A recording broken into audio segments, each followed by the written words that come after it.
I didn't think much of it at first. She'd always been meticulous about her jewelry, careful to take care of her rings and necklaces, setting them aside before washing dishes, wiping them with a cloth when she thought no one was looking. So when she casually mentioned that her engagement ring was being cleaned, it didn't strike me as odd. It sounded like something she'd do, a small detail she would care about even if I wouldn't. I let it go, told myself it was nothing, and went about my day as usual. After all, it wasn't as if she'd suddenly stopped wearing it forever. Or so I thought. The first day she didn't have it on, I barely noticed. She worked late, came home tired, and didn't say much other than a quick hi and a kiss on the cheek. I figured she'd get it back in a day or two. By the second day, when her hand brushed mine and her finger was still bare, I mentioned it casually. Still at the jeweler's? Yeah, she said without looking up. I think they need another day or so. That was all. I didn't push. I had no reason to doubt her. But by the third day, I started to wonder. It wasn't like her to be so vague. Normally, she'd have mentioned where she took it, why it was taking longer, maybe even shared a little story about the jeweler. But now she barely acknowledged it, brushing off my questions with a quick "it's nothing," or "they just need more time." And each time I asked, her tone grew more dismissive. Still, I told myself I was overthinking it. Relationships go through phases, I thought. People get busy, forget small details, get preoccupied with work. But as a week passed, then too, the bare finger became harder to ignore. I started noticing how she'd tuck her hands out of sight, fold her arms across her chest, or keep her left hand in her pocket when she spoke. It was subtle, almost imperceptible, but once I saw it, I couldn't unsee it. I started to wonder, was the ring really being cleaned? Or was there something else she wasn't telling me? I brought it up again one night, trying to sound casual. Do you know when you're getting it back? Her response was immediate, a little too quick. Soon. Soon didn't answer much. I pressed gently. Where did you take it again? She hesitated. Just for a second. The place downtown, she said, her voice firm, her gaze steady. I didn't remember her mentioning that before. I searched her face for a clue, but she looked away, busying herself with her phone. I let it go again, not wanting to push too hard, but the knot in my stomach tightened. Something didn't add up. As the days turned into weeks, I found myself watching her more closely. Her behavior hadn't changed drastically. She still came home, asked about my day, laughed at my jokes. But there was a new distance between us, an unspoken barrier I couldn't quite define. She seemed distracted, always on her phone or retreating to the bedroom earlier than usual. Our conversations felt shorter, her answers more clipped. And through it all, her ring finger stayed bare. I started replaying moments in my head, trying to piece together when the shift had happened. Had I done something wrong? Had I missed some sign that she was unhappy? I thought about our last few months together, how busy she'd been with work, how our weekends together had turned into quiet evenings spent apart, her on her laptop, me on the couch. I thought about how she'd stopped reaching for my hand as often, how her smile seemed a little more strained, her laugh a little less spontaneous. And no matter how many explanations I came up with, I couldn't shake the feeling that the missing ring wasn't just about cleaning. One night, after she'd gone to bed, I sat alone in the living room, staring at my hands. I looked down at my own ring finger, the tan line from my wedding band faint but still visible.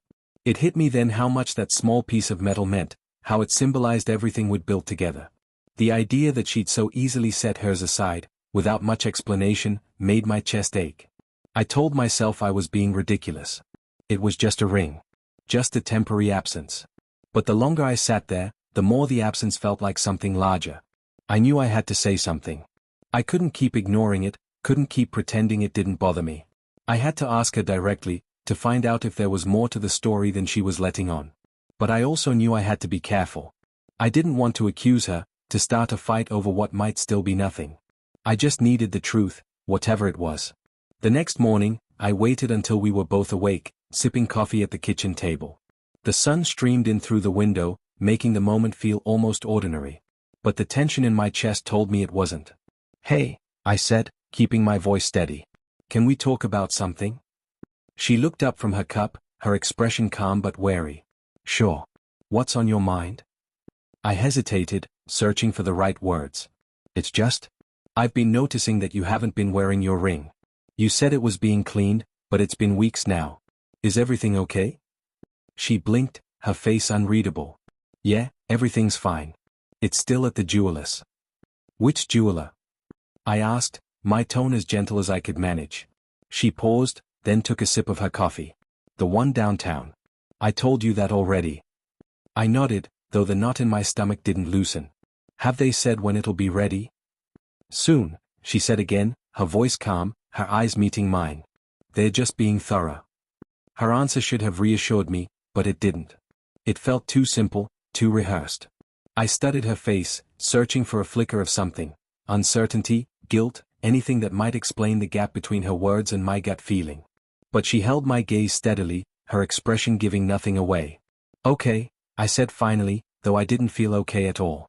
She smiled, a small, tight smile, and returned to her coffee. The conversation ended as quickly as it had begun, and I was left with more questions than answers. I wanted to believe her, to trust that she was telling the truth. But the unease in my chest wouldn't go away, and I knew that until I found out what was really going on, that missing ring would haunt me. Weeks passed, and her ring stayed missing. On the surface, things between us hadn't changed much. We still had our morning coffee together. We still laughed at our favorite shows in the evening. But that bare finger became harder and harder to ignore.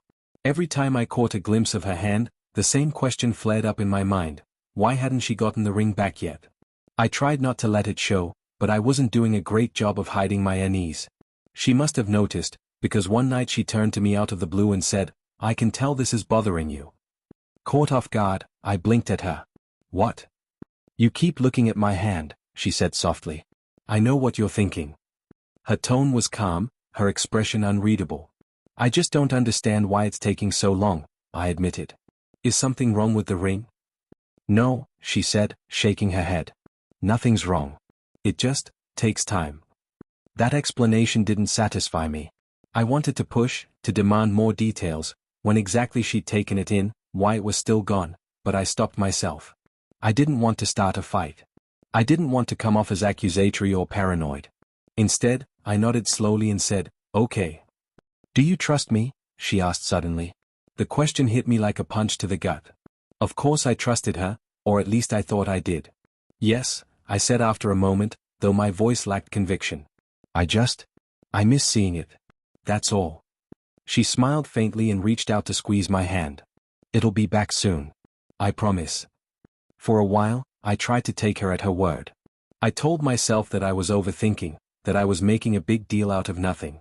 But the doubts lingered, and once they took root, they were impossible to shake. I started noticing more subtle changes in her behavior. She seemed more guarded, more distant. Our conversations felt shorter, her laughter less frequent. She spent more time on her phone, more time alone in our bedroom. And every time I brought up the ring, she gave me the same vague answer, soon. I found myself replaying old memories, searching for clues I might have missed. Had she been unhappy and I just hadn't seen it? Had something happened that I wasn't aware of? The idea that she might be keeping something from me gnawed at my mind. I told myself it was nothing. I told myself she would never betray me. But the more I tried to convince myself, the less certain I felt. One afternoon, while she was out running errands, I decided to check the place she always kept her jewelry. I knew it was wrong. I knew I should just ask her directly. But I couldn't shake the feeling that I was missing something, that if I just looked, I might find the truth.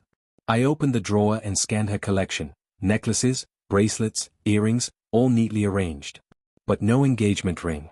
My chest tightened as I sifted through the items, hoping that maybe she'd simply put it away somewhere safe. It wasn't there. Not in her jewelry box, not in her dresser, not in the small dish she sometimes used to keep her favorite pieces. The ring was gone. When she came home later, I couldn't bring myself to say anything. I sat on the couch, pretending to read, while she set her bags down and walked into the room. She greeted me with a smile, kissed my cheek, and went about her evening as if nothing was wrong. I watched her carefully, searching for any sign that she knew what I had done, but she seemed perfectly at ease. That night, as we lay in bed, I felt like a stranger in my own life. The woman I loved was lying right next to me, close enough to touch, but she felt miles away. I stared at the ceiling, wondering if I was imagining things, wondering if I'd ever really known her at all. I told myself I'd stop dwelling on it. After all, she'd promised the ring would be back soon. Maybe the jeweler was taking longer than expected. Maybe it had needed more than a cleaning. Whatever the reason, I tried to push it out of my mind. But the harder I tried, the more the questions gnawed at me. It wasn't just the ring anymore. It was her behavior, the way she seemed so calm, so unaffected by my growing unease. One night, after she had gone to bed, I found myself sitting alone in the living room. The house was silent except for the faint hum of the refrigerator. I stared at my own reflection in the darkened TV screen, wondering when I had become this person, so filled with doubt, so unsure of everything. I thought back to the days before the ring disappeared, when things had felt steady and certain. Now, every small interaction felt fraught with meaning. Every glance, every word, seemed to carry a weight I didn't know how to interpret. I started noticing patterns. She'd leave her phone face down more often. She'd stay late at work and come home distracted. Her explanations, once detailed and engaging, now felt flat, almost rehearsed. "I'm just tired," she'd say when I asked if something was wrong. "Work's been a lot lately." But it wasn't just work. I could see it in her eyes, the way she avoided looking at me too long. There was something she wasn't telling me, and I couldn't stand not knowing what it was. One Friday evening, we had dinner plans. It was a small restaurant we both liked, the kind of place that felt intimate and familiar. She got ready quickly, wearing a simple dress that she used to pair with her engagement ring. As she adjusted her earrings, I caught myself staring at her hand. Still bare. The sight sent a pang through my chest. On the drive there, I tried to keep the conversation light. "So, any plans for the weekend?" I asked. "Not really," she replied, her eyes on the road. "I was thinking of doing some cleaning. Maybe a bit of reading. You?" "Not much. Thought I'd go for a hike, maybe watch a game." She nodded but didn't say much else. The silence felt heavier than usual. When we sat down at our table, I couldn't help myself. "You know, I've been thinking about what you said before, about the ring being cleaned." Her gaze flicked up to mine, a hint of surprise in her eyes. "What about it?" "It's been a while. Have you heard back from the jeweler yet?" She hesitated. It was just a fraction of a second, but I caught it. "Not yet. I'll call them next week." "Next week?" I asked, trying to keep my voice neutral. "Did they say why it's taking so long?" "I didn't ask," she said, her tone firm. "It's just taking longer than I thought." I nodded slowly, though her answer didn't satisfy me. It felt too convenient, too easy. She picked up her menu and started scanning it, clearly signaling the end of the conversation. I let it drop, not wanting to push any further, but my doubts grew. If it really was just a cleaning, why hadn't she followed up sooner? Why did she seem so reluctant to talk about it? The rest of the evening passed uneventfully. We ate, talked about work and the latest show we'd been watching, and made plans for the weekend. But beneath it all, I couldn't shake the feeling that something was off. It wasn't just the missing ring, it was everything around it, the way she'd changed, the way she seemed so distant even when she was right beside me. That night, as I lay awake in bed, I realized I had two choices. I could keep pretending everything was fine, or I could confront her directly and finally get the answers I needed. When the moment finally came, I tried to be careful. I didn't want it to feel like an attack. I didn't want to accuse her of anything or put her on the defensive. I just wanted to understand why she seemed so different, why her ring was still missing, why we'd been living under this quiet, persistent cloud. So one evening, when we were both home and the house was still, I sat down beside her and said, "I think we need to talk." Her eyes flicked up from her laptop. "About what?" I took a breath, steadying myself. "About everything. About us." She shut the laptop and set it aside, her hands resting in her lap. "Okay," she said, her voice calm but guarded. "What's on your mind?" "I've been feeling off lately," I began. "Like something's changed between us. I can't put my finger on it, but it's been hard to ignore." She tilted her head, her expression softening. "What do you mean by changed?" "It's the little things," I said. "You seem distracted, distant. The ring." She sighed and looked away. "It's just a ring." "But it's not just a ring," I said quietly. "It's what it represents. And you haven't been wearing it for weeks. You said it was being cleaned, but that doesn't seem like the full story." Her hands tightened slightly in her lap. "What are you trying to say?" "I'm not accusing you of anything," I said quickly. I feel like you're keeping something from me. And if there's something going on, I'd rather know." She was quiet for a long moment. I could see the gears turning in her head, the way her lips pressed together, the way her brow furrowed just slightly. Finally, she said, "There's nothing going on. I promise." I searched her face, looking for some hint of what she was feeling, but she met my gaze steadily. Then why does it feel like there's distance between us? Her shoulders dropped slightly, and she let out a slow breath. I don't know, she admitted. Maybe I've been stressed. Maybe I've been in my own head too much. But it doesn't mean I don't care about you or about us. Her words were reassuring, but the hesitation before she spoke made my stomach turn. I wanted to believe her. I wanted to take her at her word and move on. But something inside me couldn't let it go. Can you at least tell me when you'll get the ring back? I asked, trying to sound more curious than concerned. She paused again. Next week, she said, though it sounded more like a guess than a certainty. I nodded, not pressing further. Okay. We sat in silence for a while after that. She picked up her laptop again, her attention drifting back to whatever she'd been working on. I sat beside her, staring at the blank TV screen, feeling both relieved and uneasy. She'd given me answers, but they didn't feel complete. It was like she'd shown me the surface of the water without letting me see how deep it really went. That night, as I lay in bed, I replayed our conversation in my head. She'd said there was nothing going on, that she was just stressed, just distracted. Maybe that was true. Maybe it really was just that simple. But if it was, why did it still feel like something was missing? Why did I still feel that quiet ache in my chest, that sense of loss for something I couldn't even name? As I stared at the ceiling, I made a decision. I'd give her time, let her follow through on what she'd promised. But if the ring didn't come back, if the distance between us didn't close, I'd have to find the courage to ask again, to go deeper, to figure out what was really going on, no matter how much it hurt. I gave her time. I really did. Days turned into weeks, and I told myself to let things play out. To be patient. To trust her. But the truth was, that patience felt more like avoidance. I avoided bringing up the ring again. I avoided asking her directly if something was wrong. I avoided looking too closely at the growing distance between us, even as it became impossible to ignore.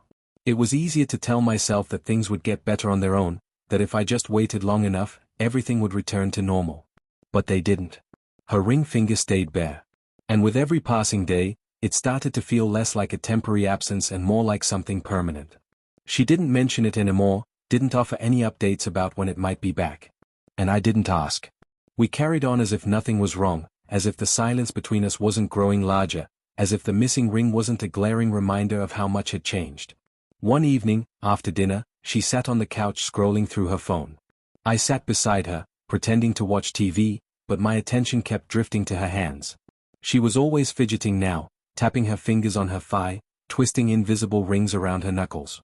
I found myself staring at that empty spot on her finger, the one that used to hold a promise. I took a deep breath. Do you ever hear from the jeweler? She froze for a moment, then glanced at me. No. I haven't followed up. Why not?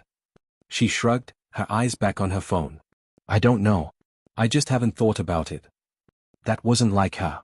She was always the one who stayed on top of things, calling to check on orders, following up on appointments, making sure every little detail was handled. I looked at her carefully, trying to read her expression, but she kept her focus on the screen, her face unreadable. I'd like to see it back, I said softly. The ring. She sighed, setting her phone down. Why is this so important to you? Because it means something, I replied. It's not just a piece of jewelry. It's a symbol of us, of everything we've built together. And I don't understand why you're okay with it being gone. She looked at me then, her eyes softening. It's not that I'm okay with it being gone. It's just that. I don't know. Things have been stressful. Work's been crazy. I guess I haven't made it a priority. Maybe it should be, I said gently. Because it's a priority to me. She nodded, a small, almost sad smile tugging at her lips. I'll call them tomorrow. I wanted to believe her. I wanted to take her at her word and let the matter drop. But the truth was, I wasn't sure if I could. There was something in her voice, something in the way she avoided my gaze, that kept me from fully trusting her answer. Still, I forced myself to say, okay. Thank you. She reached for her phone again, and I watched as she began typing, her fingers moving quickly over the screen. I told myself she was just setting a reminder, just making a note to call the jeweler tomorrow like she said she would. But the unease in my chest didn't go away. That night, as I lay beside her in bed, I found myself staring at her hand again. I thought about everything that ring represented, the promises we made, the life we were building together. And I couldn't help but wonder if those promises still meant the same thing to her that they did to me. I wanted to believe that they did. I wanted to believe that the missing ring was just a temporary thing, that we would get back to the way we were. But deep down, I couldn't shake the fear that we were already too far gone. I don't know what I was expecting when I finally asked her again, weeks later. Maybe a clear explanation that would erase all my doubts. Maybe the sudden reappearance of the ring, with a light-hearted apology for how long it had taken. Maybe a simple conversation that would help us feel like ourselves again. But the reality was nothing like that. It was a quiet Sunday morning, the kind of day we used to spend lingering over coffee and planning weekend outings. She was sitting at the kitchen table, scrolling through her phone, while I stood by the window, staring out at the street. I turned to face her and said, "Can we talk?" Her eyes lifted from the screen, her expression neutral. "Sure. What's on your mind?" I sat down across from her, gathering my thoughts. "I need to know what's really going on." She didn't respond right away. She set her phone down, folding her hands in her lap. "What do you mean?" "I mean, it's been months, and I still don't have a clear answer about your ring," I said. "I've tried to be patient. I've tried to give you space. But I can't ignore it anymore." Her lips pressed together, and she glanced down at her hands. "It's not what you think," she said quietly. "Then tell me what it is," I said. "Because right now, all I have are questions." She took a deep breath, her shoulders rising and falling. When she finally met my eyes again, her expression was a mix of sadness and something else, relief, maybe. "I didn't send it out for cleaning," she admitted. I blinked, my stomach sinking. "You didn't?" She shook her head. "I took it off because I wasn't sure if I wanted to wear it anymore." Her words hit me like a punch. I sat back in my chair, my mind racing. "Why?" I asked, my voice barely above a whisper. She looked down at the table, her fingers fidgeting. "I've been feeling confused," she said. "About us, about our future." I didn't want to say anything because I didn't know how to explain it. I thought maybe if I took the ring off, I'd have some time to think. "Think about what?" I asked, my throat tightening. "About whether this is what I really want," she said, her voice trembling slightly. "I care about you so much. But lately, I've been questioning if we're moving in the same direction. If we still want the same things." Her words left me speechless. I had spent so much time worrying about the ring, about the silence, about what she wasn't saying. But now that she was finally opening up, I didn't know how to respond. All the anger and suspicion I'd felt melted away, replaced by a deep sadness I couldn't put into words. "So, what does this mean?" I asked, struggling to keep my voice steady. She looked up at me, tears glistening in her eyes. "I don't know," she said. "I just know I need to figure it out. And I don't want to keep hiding how I feel." I nodded slowly, my heart heavy. "Thank you for telling me." We sat there in silence, the weight of her confession hanging between us. I didn't have the answers she needed.